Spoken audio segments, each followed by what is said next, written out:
Good day, Sir Dean. I am Glecy-Ann from Block 2 BS Criminology 4.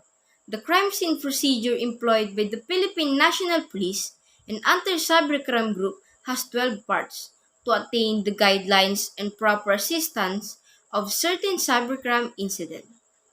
First, secure and take control of the area in order to protect and maintain the safety of those possible evidence located in the area, and also to attain the possible identifications of the perpetrator by using tracing of things or marks that used in performing the crime through examinations.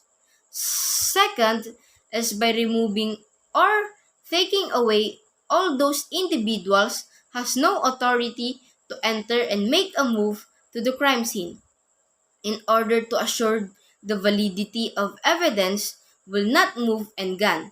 Because if the crime scene been suffer of struggles, the carrying value of evidence will not be recognized anymore because of distractions that fail to interrupt. Third is the beginning of interviews to those possible suspect identified and also to those capable to become witnesses. But upon performing the interview, it always assured that the willingness and freely given by the interviews and perform it in safe place where the interviews and given informations will not distract, that will maintain the confidentiality protection. Fourth is avoid anything to change and intrude in the crime scenes upon arrival. If the officer sees that the computer is in the status of not working, do not try to open it because anything in the presence of touching, evidence will change and possible for ineffectiveness. And if upon arrival the computer is on, first thing that you should do is photograph or video recording for the proven of stable peace and order of the crime scene content for the complete informations for crime justice.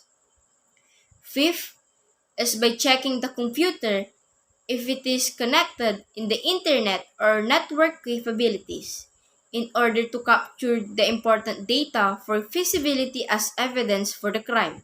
But if it is not connected in the internet, the investigator was not able to attain the important data but fall into forgotten effectivity.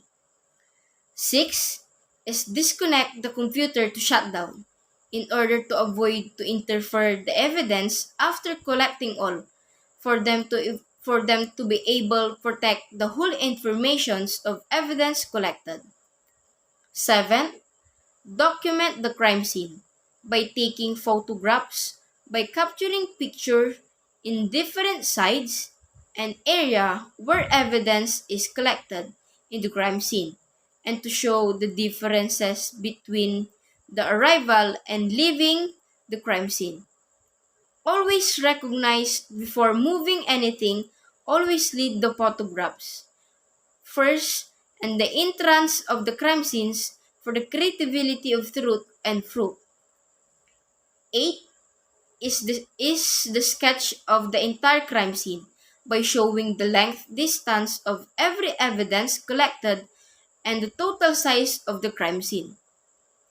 Ninth, label and tag the evidence by indicating all the informations when it is collected, the time and date and consecutiveness through tagging in letter starts in letter A and so on. 10th, place the collected evidence in seal in safe case in order to preserve the carrying informations and effective in court justices. 11th, pack in an anti-static box to ensure the safety of evidence and recovered all the informations when it is collected, who collected, and where it is collected to protect and maintain the safety of information. And lastly, chain of custody. It is the filing of evidence properly from investigator to investigator that contains all the important informations before it is recovered and transfer, and also chain of custody must contain the total number of collected evidence with case number for identity and avoid messy recognizance. Thank you, sir, and God bless.